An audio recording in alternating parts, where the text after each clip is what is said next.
bureaucrats from the federal payrolls, the largest single-year reduction in government employment since the end of World War II. Nobody thought that was coming, but we had no choice. To make a country great, you can't have all federal jobs.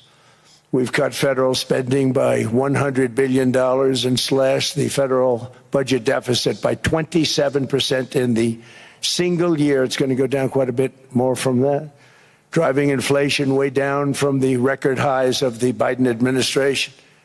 Every month, they went up and up and up.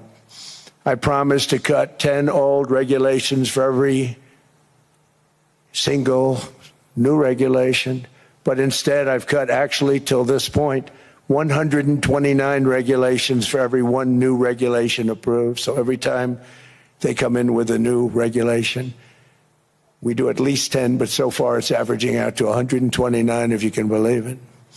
In July, we passed the largest tax cuts in American history, including no tax on tips, no tax on overtime, no tax on Social Security for our great seniors.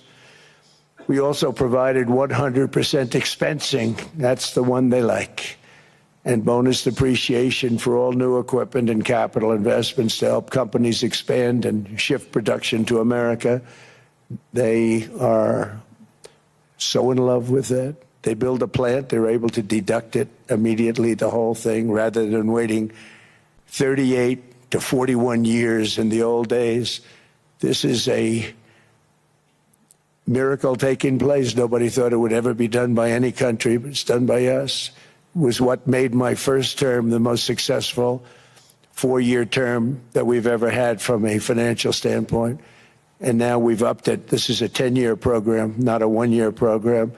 But you're allowed to deduct everything in 1 year. It used to be 38 to 41 years.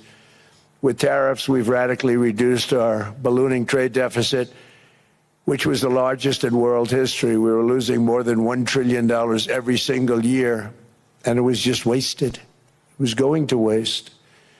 But in 1 year, I slashed our monthly trade deficit by a staggering 77%, and all of this with no inflation, something everyone said could not be done. There were a couple of brilliant people that actually thought I was doing the right thing. I thought I was doing the right thing. Now they all think I'm doing the right thing because they can't believe the numbers. American exports are now up by more than $150 billion. Domestic steel production is up by 300,000 tons a month, and it's doubling over the next 4 months. It's doubling and tripling, and we have steel plants being built all over the country. Nobody thought they'd see that. Factory construction is up by 41%, and that number is really going to skyrocket right now because that's during a process that they're putting in to get their approvals, and we've given very, very quick, fast approvals. In the process, we've made historic trade deals with partners covering 40% of all U.S. trade. Some of the greatest companies and countries in the world. We have countries as our partner, too. The European nations, Japan, South Korea. They're our partners. They've gone into massive deals with us, especially on oil and gas. And these agreements raise growth and cause stock markets to boom, not only in the U.S., but virtually every country that came to make a deal, because, as you've learned, when the United States goes up, you follow. It's really become a staple. In America, I've stopped the nation-wrecking energy policies that drive up prices while sending jobs and factories to the world's worst polluters. They are indeed polluters. Under Sleepy Joe Biden, new domestic oil and gas leases fell by 95%. Think of that. Then they wonder, why was gasoline going up so fast?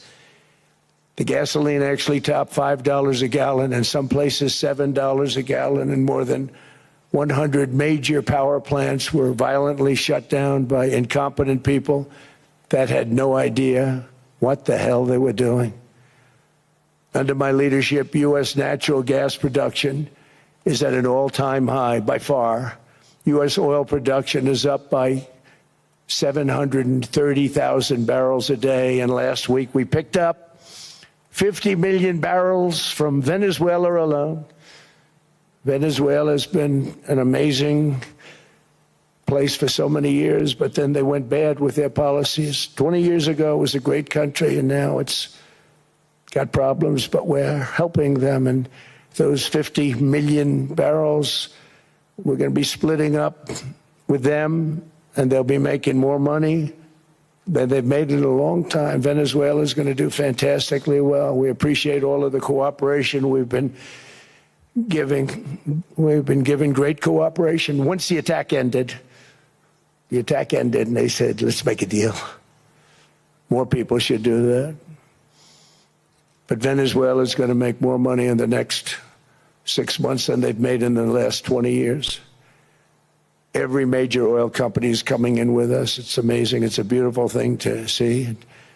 The leadership of the country has been very good. They've been very, very smart. The price of gasoline is now below $2.50 a gallon in many states, $2.30 a gallon in most states. Then we'll soon be averaging less than $2 a gallon. In many places, it's already down even lower, $1.95 a gallon. Numerous states are at $1.99, numbers that nobody has heard for years. Actually, since my last administration, we got it down to around those numbers. I've signed an order directing and approval of many new nuclear reactors. We're going heavy into nuclear. I was not a big fan because I didn't like the risk, the danger, but they have the progress they've made with nuclear is unbelievable, and the safety progress they've made is incredible. We're very much into the world of nuclear energy, and we can have it now at good prices and very, very safe. And we're leading the world in AI by a lot.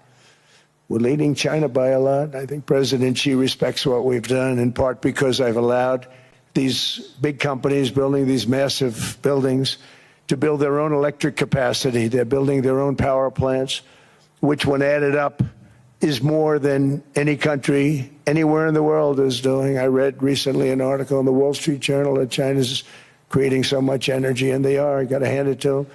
But we're creating as much or more, and we're letting them do that. I'm very proud of it. It was my idea.